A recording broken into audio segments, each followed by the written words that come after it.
John Bosco bụ onye Akweze dị na Anọsha Local Gọọmenti. Ọ sị na oke na-azụ nwa adịghị eri azụ eji sie ọnya. Oke na-azụ nwa adịghị eri azụ eji sie ọnya. Oke na-azụ nwa na-akpachapụ anya. N'ịlụta mgbe ahụ oke na-aga n'ime ọfịa. Ewi na-aga n'ime ọfịa si ụmụ ya bịa ka anyị chọọ ife ha eri. Ka wee baa n'ọhịa wee na-achọgharị nri. Kepụta ụmụ ya fụọ akwụ. Wee ga ka ha taa akwụ ahụ chelụ na ọ adịkwu n'ọsụsọ. Ụmụ ya chelụ ọ dị anya enu. Ọfụghọ nkwụ.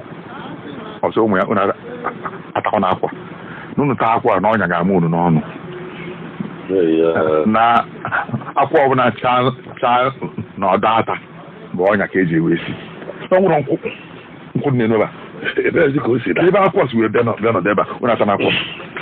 Gaa n'aka akwụkwọ.